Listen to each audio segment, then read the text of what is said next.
Hello, beautiful soul, and welcome to another episode of Intuitive Creator Spotlight. I am so honored to have here with us today JJ. She is a multi-award winning, certified and accredited life, career, and confidence coach. JJ's journey is very inspiring. She went from corporate legal finance to entrepreneurship, inspiring so many more people around the world. And her inspiration is her deep commitment to creating inclusive environments and championing anti-racism initiatives. I'm really, really happy to have JJ here with us. Hi, JJ. Welcome to this interview. Hi, I'm so glad to be here. Thank you so much for the invitation.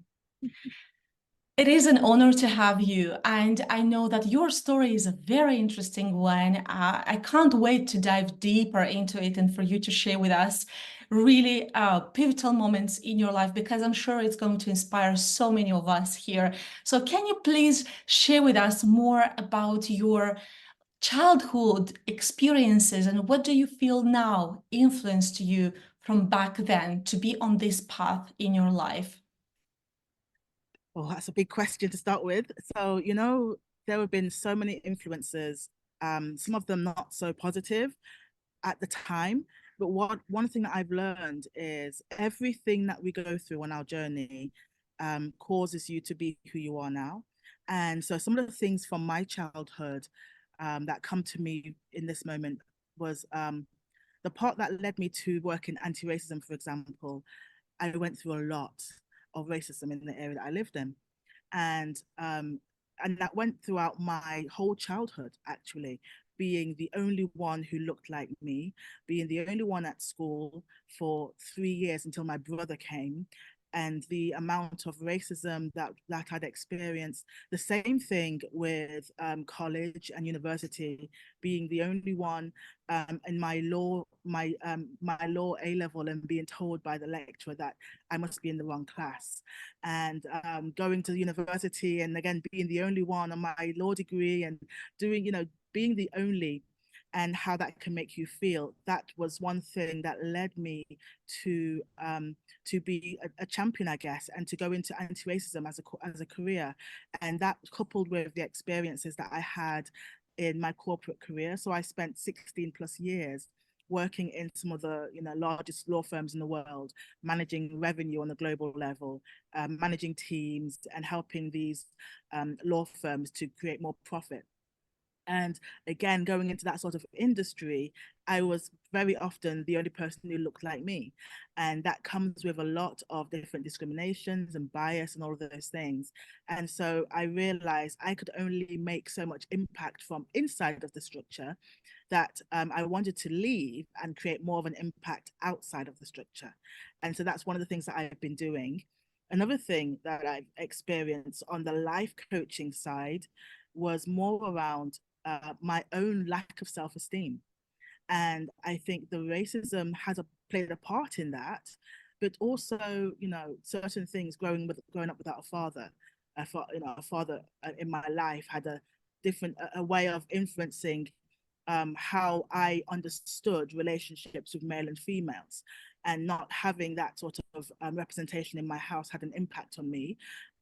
There's different things about growing up as a teenager and in my 20s, and then going into a cycle of abuse, and all stemmed from lack of self-esteem, lack of self-awareness, not really understanding who I am and my own identity.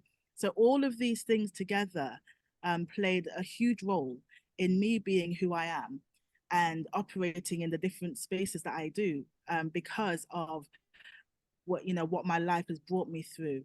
And I'm a big believer in using your own experiences and sharing the message, because I believe that we go through something so that we can share it and help others going through it. And I also believe that sometimes we go through things literally so we can tell and share our message. So, that's something that I play a big role in the businesses that I have. And that's what led me to working in anti-racism, to being a facilitator, a speaker, to founding the companies that I have, to be able to share the message and help other people who are also have gone through certain things in their life, to turn their mess into their message, to turn the test that they've had into triumphs, and then be able to share that and help somebody else who's going through it. So that's kind of an amalgamation of what created me to be who I am, and to share the messages that I do, and everything that I do. And I have a portfolio business, so I do different things for different audiences, but it's all underpinned by faith and purpose, and by thriving. You know, I believe that we are created to thrive, but we have different negative influences in our life, and we don't know how to manage and navigate them. So my job is to help you to manage and navigate them so that you can thrive and be who you were created to be, which is aligned with your purpose. You have a very strong story, and as you've been through so much and you've described the experiences at school, in the society, and also at home growing without a father, how did you learn who to trust and how to build friendships? How did you learn to do that?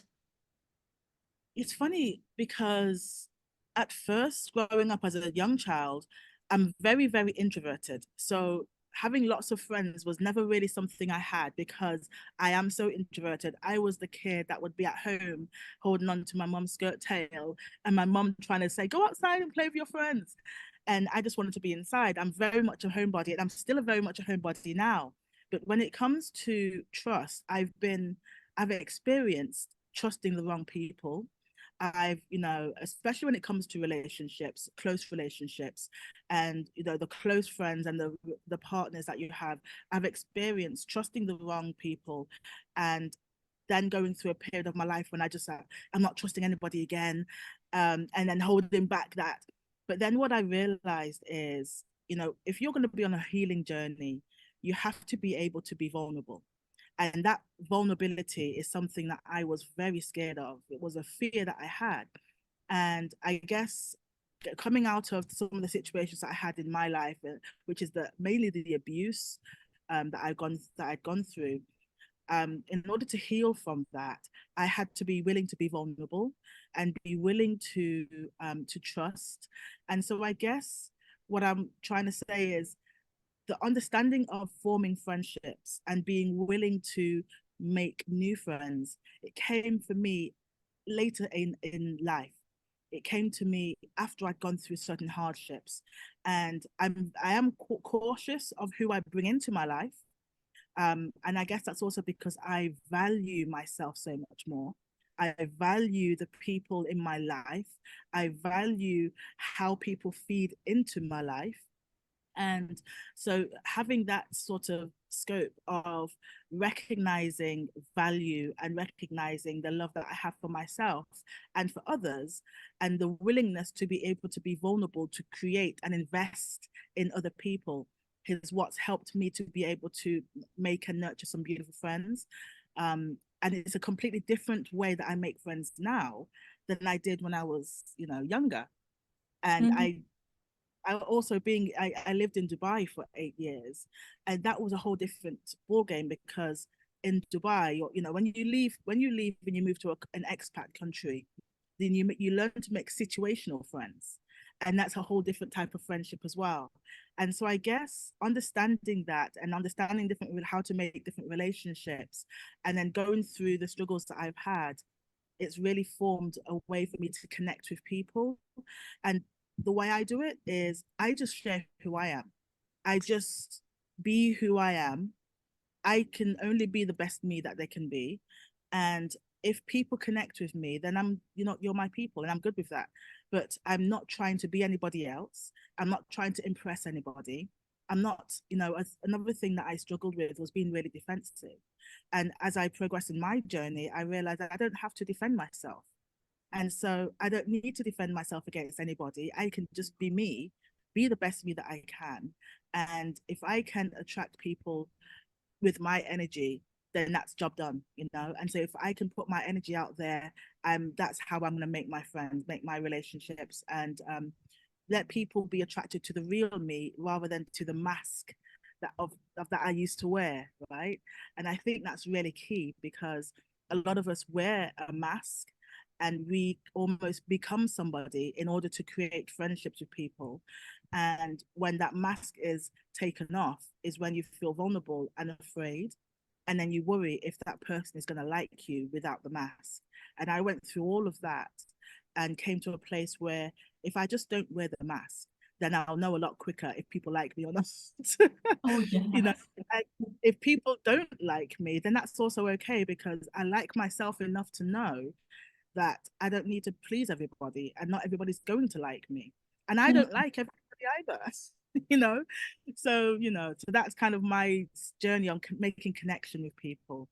Mhm. And there's not that a huge number of people that I have that deep connection with, but it's something that's important to me, and I do it with intention. I'm very intentional about who I bring into my life. Mm. And at the beginning, when we acknowledge that we've tried so hard to build these masks, it can be hard to kind of remove them off, because we have been trying so much to fit into the society and to have the jobs that everybody expected us to have, and all of that stuff. And then at first, when you remove it, it feels uncomfortable. But then the more you have it off, then the easier it becomes to build real relationships. And I love that you mentioned this. And so I know that you mentioned quite a bit about the idea of self-worth. And I also know that you are a big advocate for self-love and self-care, and you do these beautiful challenges as well to inspire people.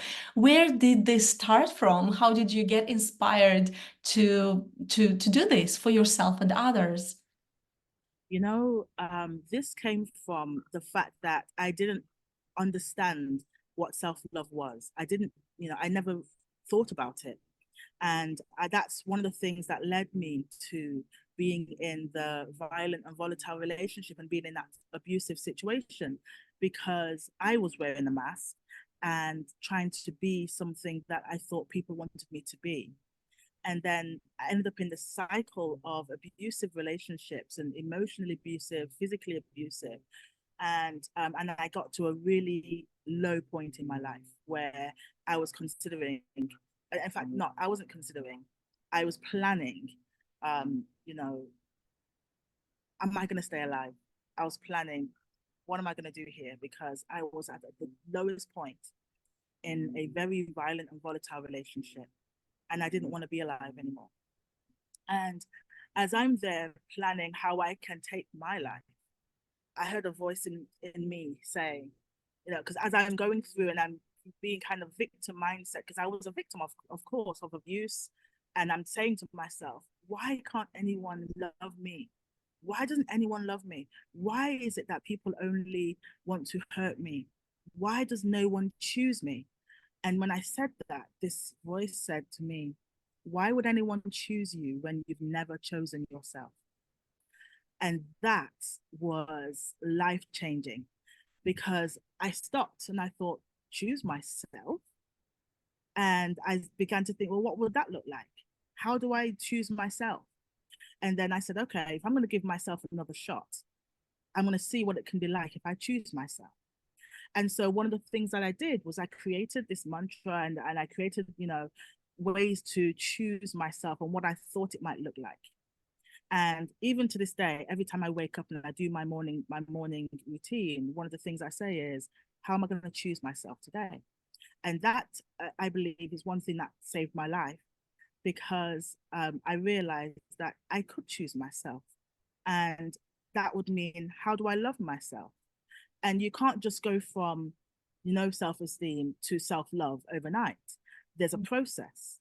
And so I went through this process of, okay, first of all, deciding to choose myself, and then deciding, okay, if I'm going to choose myself, I need to help myself. How can I help myself? And then think about, okay, well, I can't, I want to learn to love myself, but you can't love what you don't trust. So I had to learn to trust myself. And then I realized, okay, now I'm learning to trust myself, but you can't love what you don't accept. So then I had to learn to accept myself. And as part of my self-acceptance journey, I had to learn to forgive myself. And so all of these things, and in the end, I worked out, I created a framework. There were 12 steps to be able to develop that self-confidence, to be able to feel and know that you are choosing yourself. And I called it the choosing yourself framework, to help you choose yourself and go through the different steps. And so, like I said, some of those steps are helping yourself, forgiving yourself, trusting yourself. There's so many different things, up to the point when you start to celebrate yourself, and then you start to really love yourself and understand what that means. And one thing that I learned was, when you don't know how to love yourself, you don't know how to receive that love. That, when anybody else loves you, you question that love, you doubt that love. And when you try and form relationships with people, it can be built on negative emotions. Like, it can be, well, like, somebody can say something, and then you think to yourself, well, I don't feel that way about me, so how can you? And your self-esteem impacts that. Your insecurities impact the way you receive love from other people. And so I learned, the more that I learned to love myself, the more I'm able to receive love, and then also give true love. Because also, some of the emotions that we mix up for love, we confuse for love, is actually dependency, for example. We become dependent, and we think that that's love, but actually that's not love. It's a different thing. And so, understanding all of these things, I realized if we could just choose ourselves, then actually it would transform the way we, relate with other people. It would transform the world if everybody chose themselves. Now, some people think that choosing yourself is selfish, right? And focusing on loving yourself is selfish. But actually, when you choose yourself, everybody benefits. Because when you choose yourself, then what happens is you get to be the best of you. You get to invest in yourself, and people get to have the best of you. And you can't give and say that you are, having an abundance mindset, for example, when you're running on empty, or when you're running on lack. And when you learn to choose yourself and love yourself in abundance, then any other love that you give is given out, out of abundance. But when you are, trying to help people before you even help yourself, then you're doing it out of lack. And so I learned so much when I was going through my own self-love, self-awareness, self-acceptance journey, just because I decided to choose myself. And that became a huge message, of everything that I do. And so being able to share that through the different mediums that I have, that's what I want people to learn, that the underscore of learning to love yourself and to care for yourself. First of all, you need to learn and understand what it means to choose yourself, and then you build on that. And so that's why I do the challenges that I do. This is incredible. And for everyone who's watching us, I will add in the description of this video how you can connect with JJ. Honestly, she is an absolute inspiration to so many people. And just by listening to the process that you've uncovered, because it's very unique, your path is very unique to you. But then that unique path can inspire so many other people to create their own unique paths. And that's so beautiful. Like you said, if everyone would choose themselves, what a magical space we would continue to create with each other, for each other. So I know that it took a while, as you shared, for you to step into this power, to learn how to build friendships, to learn what love means to you. But during this time, I know that you have worked very, very hard to study, to get a very good job, right? To work for the corporate world. How was that journey for you to get to there? Did you feel like, oh my God, I've achieved it, I'm celebrating it, or was it different?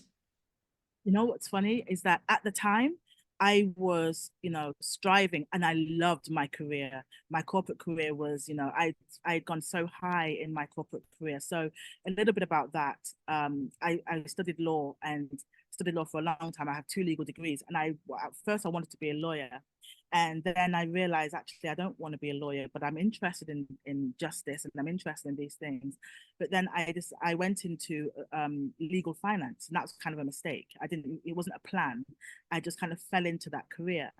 And I spent 16 plus years growing, starting off as a credit controller to moving toward being managing global revenue and being responsible for 7 and 8 figures, and helping lawyers and partners to make their legal practice profitable, and writing working capital strategies and how people can, create income for their, generate income and wealth for their practice. And this became something that I was just really, really good at.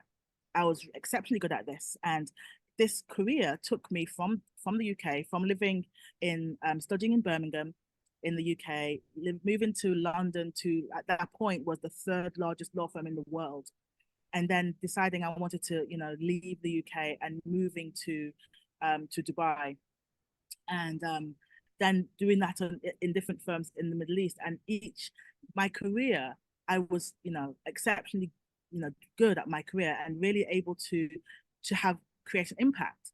And every 2 years, 18 months to 2 years, I was being promoted until I got to, a really high level in my career. And I thought I was thriving. And I would travel, I was responsible for 3 different locations. So I'll be in the Middle East, and Asia and the UK, and I'm traveling to all these different countries, business class, and I'm doing, meeting with this CEO, meeting with this managing partner, meeting with this equity partner in different countries, and helping them. And I thought that was, I thought that was my purpose. I thought, this is why I'm so good at this. This is my purpose.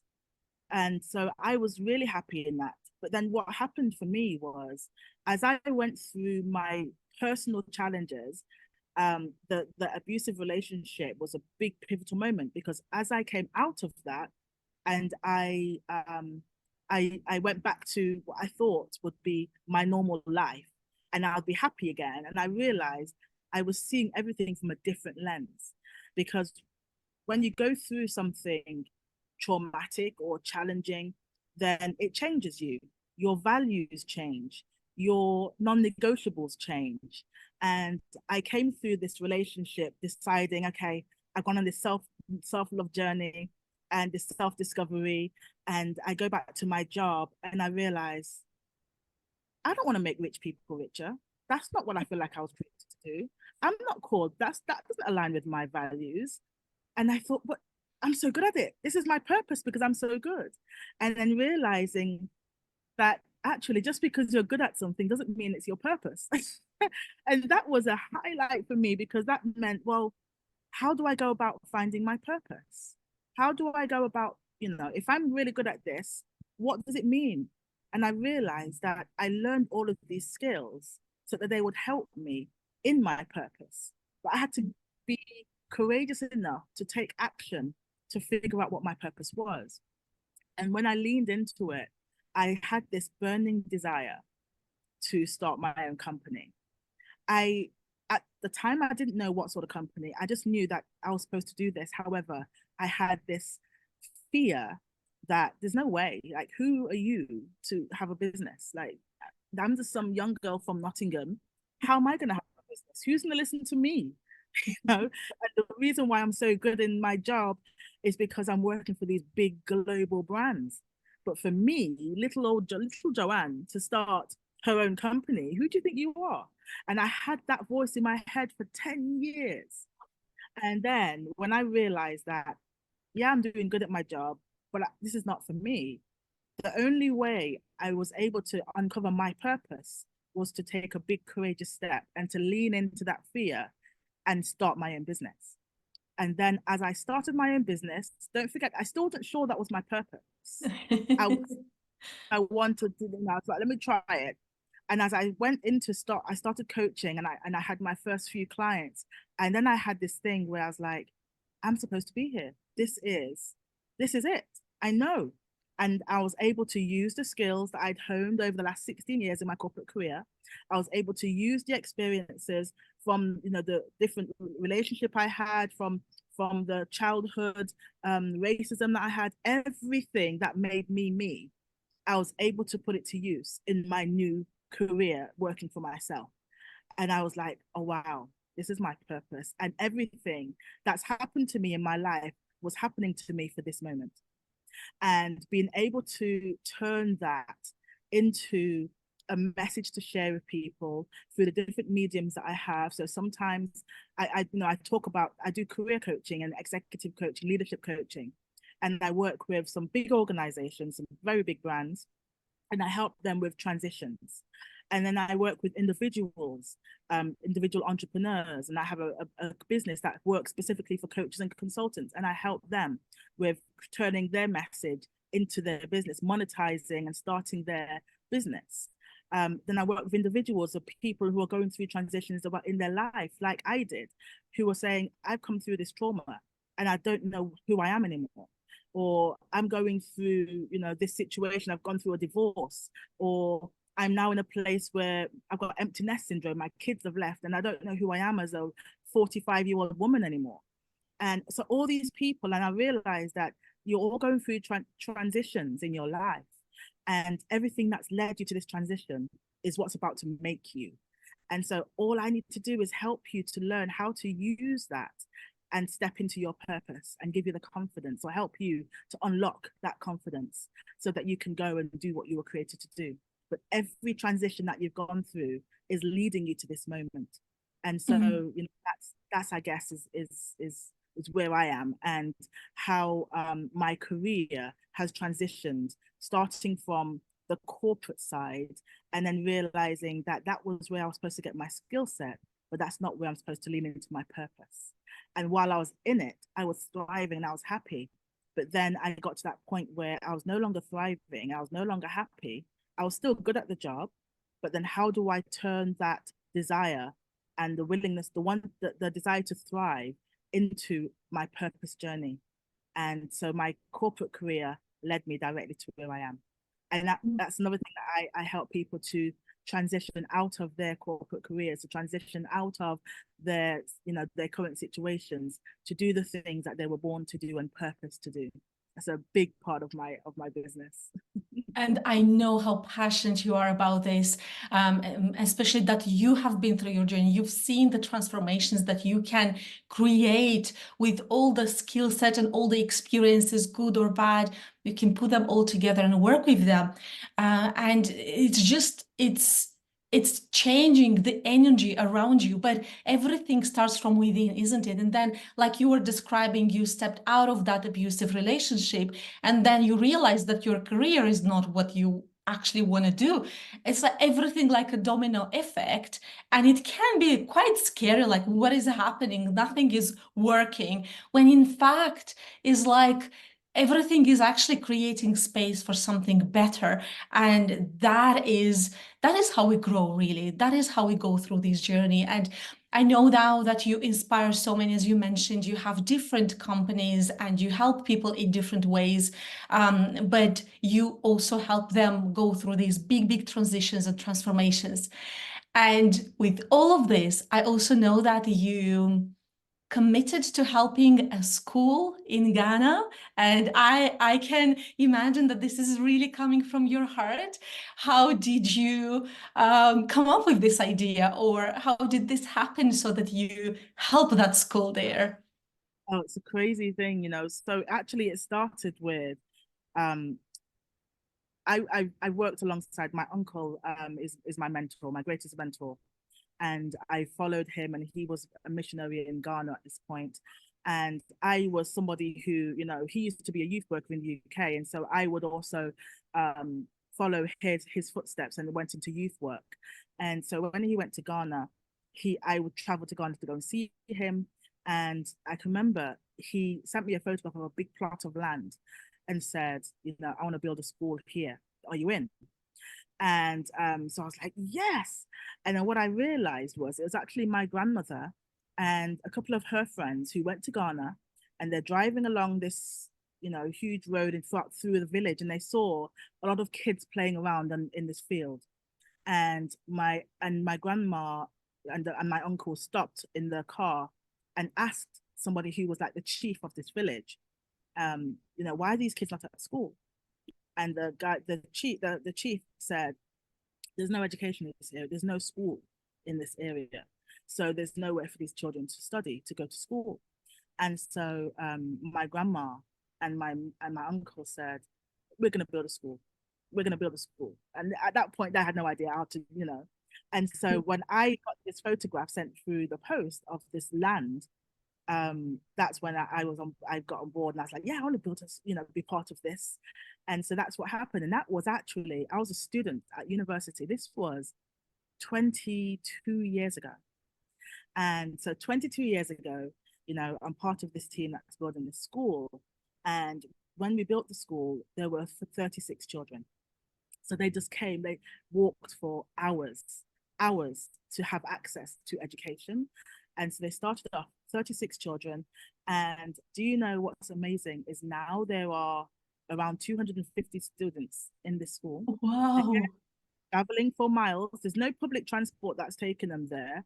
Traveling for miles, walking for miles. And it's right next door to the school is a village, like a mud hut village, literally. And so this, in the beginning, when the school was built, there was no running water, no electricity, no power. And now that school has a library with Wi-Fi and a well. We built a well with water, and there's a school. We've had to extend the school a number of times to build on additional classrooms. And now we're going through a process where we are looking for people to support us, because we need to build an extension on the school again. And right now we got to a point where in the Ghana government are making building a road, and so we were thinking we're going to have to lose the school, and a lot of things are going on. But we are now at a place where we are looking to extend the school, because there were more students than classrooms. We need more teachers, we need more volunteers. And so since then, for the whole 22 years, I've been supporting this school. And some of those 36 children that the school started with, a couple of those students are now teachers in the school. Wow. With their own who go to that school. And I remember when I was a student at uni, I would go to Ghana in the summer holidays and teach in that school. And so now I'm the head of teacher learning and development. And I'm working with these teachers and helping them with leadership and coaching them and training. And some of these teachers I taught when they were babies at the school. And so it's an incredible journey. It's been absolutely phenomenal. And it's all run. It's not run by the government. It's all run by us as a few entrepreneurs, a few churches, and we're just for example, everybody who works with me through my coaching business, a percentage of my business goes to the school, right? And so everything that I do, a percentage of everything goes to the school. We pay the school teachers' salaries all out of pocket. We pay for the equipment, all of the extensions. We're all doing fundraising, donating, accepting donations. I built the website for the school, for example, all of these things to keep this school afloat. And it's been 20 odd years, and it's gone through some challenges and some changes, but it's one of the most fulfilling things. And so I go to Ghana every year, and I deliver a leadership project for the teachers. I've been on the television a few times in Ghana live to talk about different entrepreneurship and business and confidence and all of these things. And for me, the connection to Ghana is just incredible, and it's something it's one of the highlights of my life, to be able to create an impact in a different country where they really need you and they really need your support. And so that's so important to me, and I love that you asked me about that, actually. Yeah. I couldn't wait to get to this, because I can feel your passion, I can feel the emotion, and I can feel how much heart and soul you put into this project. And sometimes with this kind of projects that now are, you've seen the growth of that project for so many years. At the beginning, you may think, oh, how will this be sustainable? Like, how will we find funds and like all of these things? But then somehow, through divine guidance and through other people around you, it just happens, because these projects that help the world, the humanity, the planet, the nature, because they come from people's hearts, somehow we find other people who want to do the same with us. And thank you so much for this. Thank you for doing this for the world, because I'm sure you're also setting up an example of what you could do with your experience and your knowledge. And it's so powerful. It really, really is. So, JJ, as you're working so much, and I'm sure everyone who's watching us, they're thinking, how many lives do you live, JJ, in one? Because you're helping so much, so many people, companies, and in all of this, you're also helping yourself grow, and you're doing all of this work on yourself as well. So I want to ask you, how do you envision the future of diversity, inclusion, like everything that you're working with? How do you feel is going to be in like 10 years, 20 years from now? That's a very big question, especially right now, because if I'm very honest and transparent, I think we're in trouble. I think unless people are intentional and being active with what they believe in, then we're in trouble at the moment. So, for example, the anti-racism work that I do and a lot of the diversity work that I do, budgets are being cut. People are, quite negative in this space, and there's a lot of people turning down and kind of turning away from diversity and inclusion, and I just believe that if there's any time that we've needed this in the world, it's now more than ever, right? We need to be able to be active in what our belief is. And so one of the things that I do is there are a lot of people who are saying not racist. There are a lot of people who are not racist, but it's also a very uncomfortable and scary space for you to transition from being a non-racist to being an anti-racist. And so, and there's a big difference because you can, let me explain what the difference is. You can be non-racist. You can find racism abhorrent and it's completely opposite of what you believe in. But then if you see racism happening, if you see discrimination happening, then you have the power to be able to do something, to say something, to act.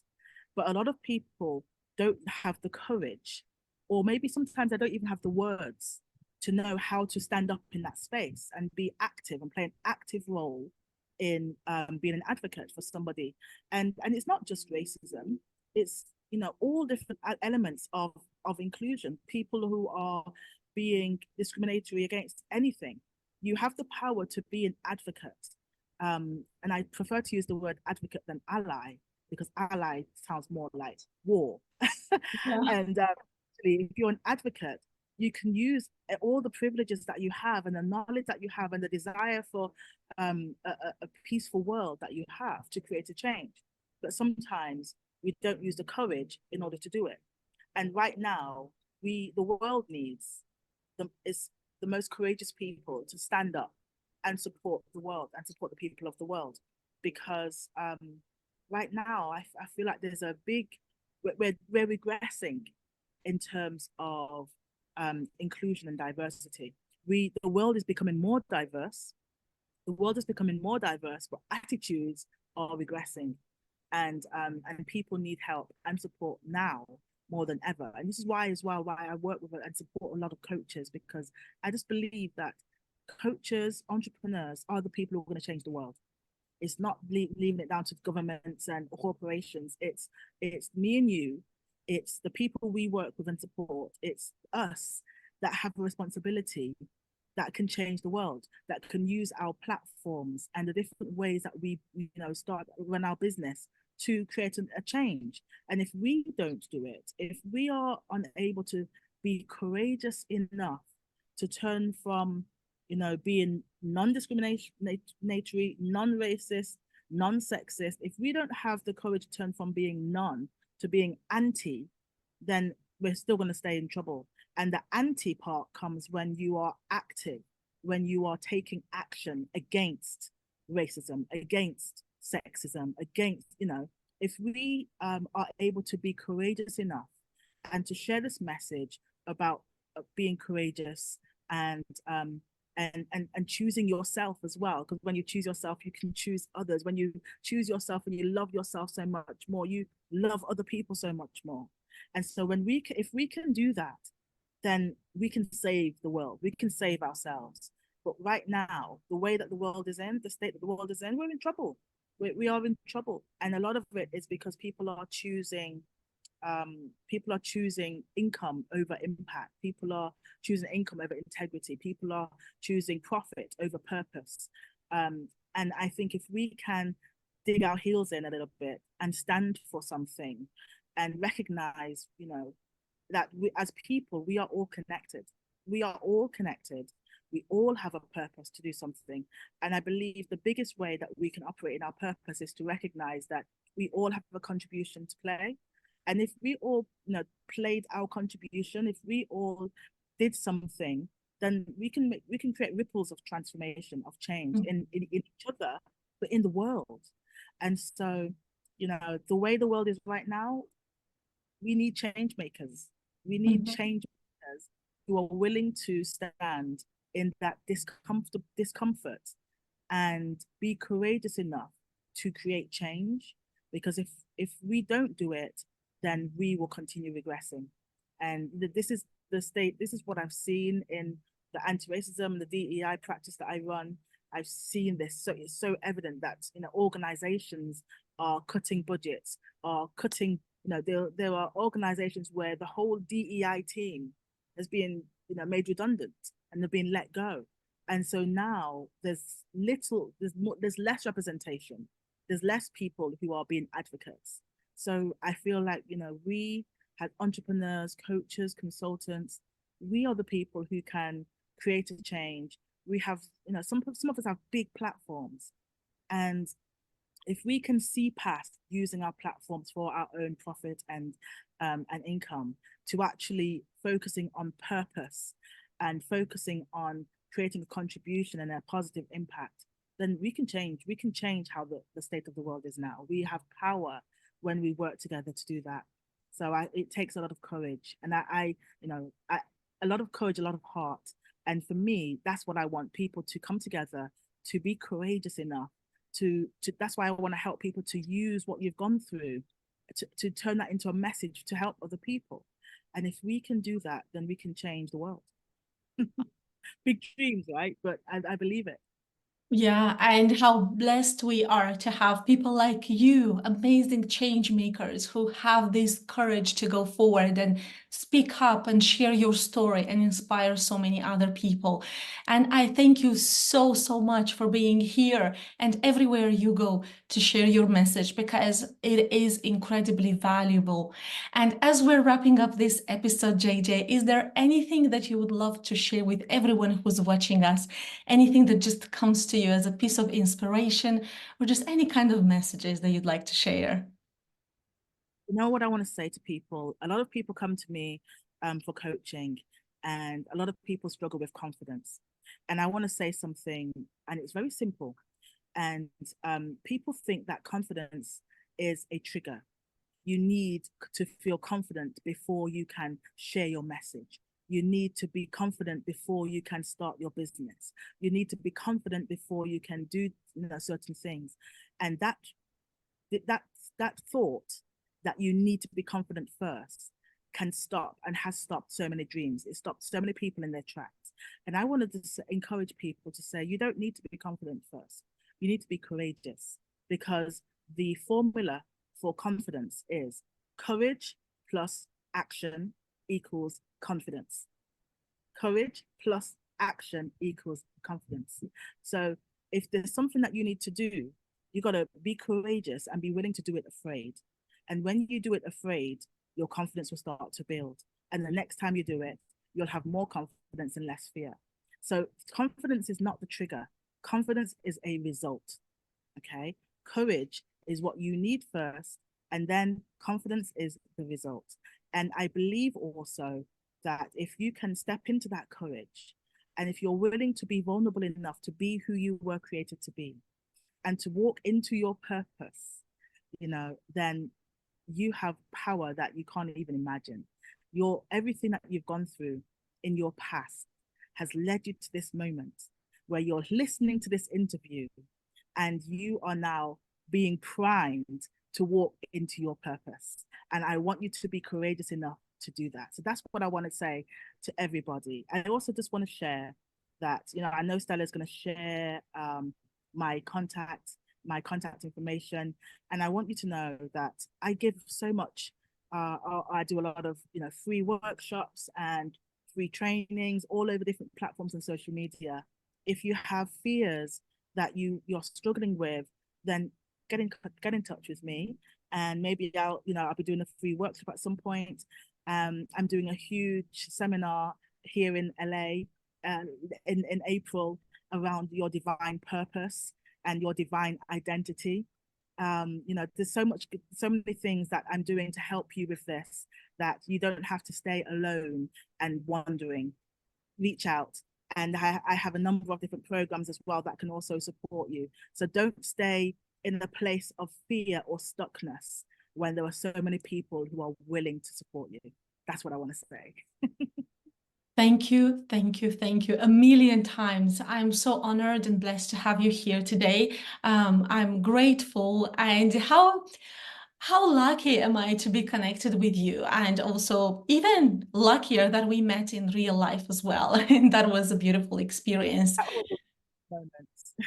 It really, really was. Thank you so much, JJ. Thank you so much, everyone who's watching us. Just check out the description of this video. You will find out how you can connect with JJ and myself. And let us know what you think about this episode. Ask us any questions, reach out. And like JJ said, you don't have to go through everything alone. You have so many people around you. Just reach out to JJ, reach out to everyone that you feel like, okay, I can be there. I can connect with this person, and we can do something beautiful together. Thank you so much. See you again next time. Bye-bye.